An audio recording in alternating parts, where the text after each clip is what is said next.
Assalamualaikum warahmatullahi wabarakatuh.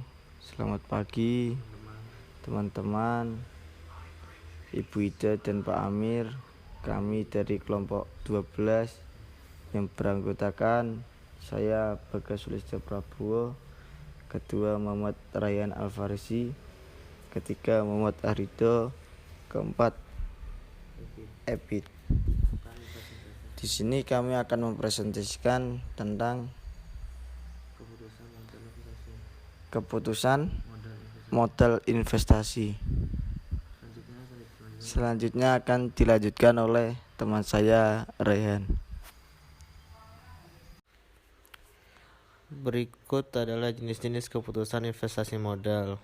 Keputusan investasi modal atau capital investment decision berkaitan dengan proses perencanaan, pencapaian tujuan, prioritas, pengaturan pendanaan, serta penggunaan kriteria tertentu untuk memilih aktiva jangka panjang. Proses pengambilan keputusan investasi modal sering disebut penganggaran modal. Ada dua jenis proyek penganggaran modal, yaitu yang pertama adalah proyek independen, yang kedua adalah proyek saling eksklusif. Jenis investasi. Yang pertama, investasi jangka panjang, yaitu adalah pembelian aktiva tetap, pemilihan aktiva tetap, dan penggantian aktiva tetap. Yang kedua, investasi jangka pendek, yaitu pembelian aktiva lancar, modal kerja itu sama dengan aktiva lancar kurangi hutang lancar.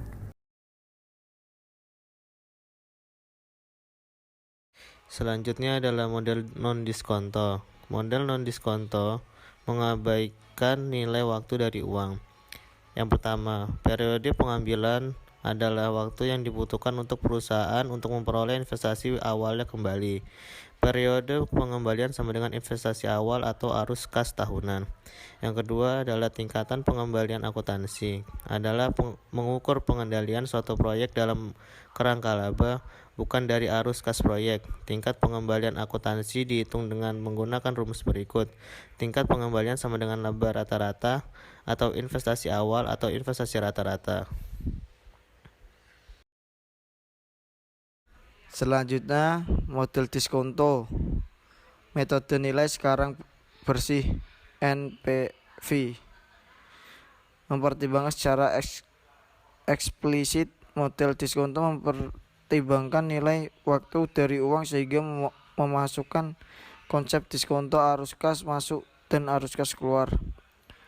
Dua model diskonto akan dipertimbangkan: nilai sekarang bersih net present value NPV dan tingkat pengembalian internal rate of return year.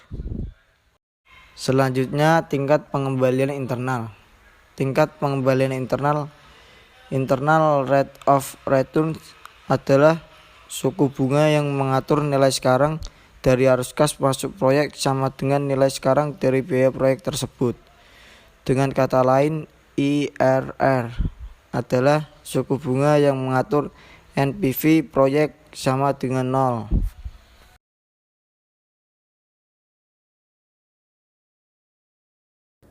Pasca audit proyek modal, unsur penting dalam proses investasi modal adalah analisis lebih lanjut terhadap proyek modal segera setelah proyek diimplementasikan. Analisis ini disebut pasca audit. Manfaat pasca audit pada kasus pengambilan keputusan perkatan RA berperan divasi manfaat investasi modal memunculkan satu keluhan dari pelanggan menurun, penolakan berkurang, serta biaya bahan dan tenaga kerja langsung. Penghitungan dan penyesuaian arus kas. Setiap langkah penting dalam analisis investasi modal adalah menentukan pola arus kas setiap proyek. Pada kenyataannya, penghitungan arus kas mungkin merupakan langkah kritis dalam proses investasi modal. Ada dua langkah yang diperuntukkan untuk menghitung arus kas, yaitu peramalan pendapatan, beban, dan pengeluaran modal. Yang kedua, penyesuaian arus kas kotor dengan inflasi dan pajak. Proyek saling eksklusif. Sampai saat ini pembahasan serta berfokus pada proyek independen. Sebagian besar keputusan investasi modal berkaitan dengan proyek saling eksklusif. Contoh, kita telah mengetahui model non-diskonto dapat menyebabkan pilihan yang salah karena model ini mengabaikan nilai waktu uang atau NPV. Investasi modal lingkungan manufaktur yang canggih. Pada lingkungan yang canggih, investasi jangka panjang umumnya berkaitan dengan otomatisasi pabrik. Suatu contoh yang sering diberikan untuk mendukung penelitian ini adalah otomatisasi penanganan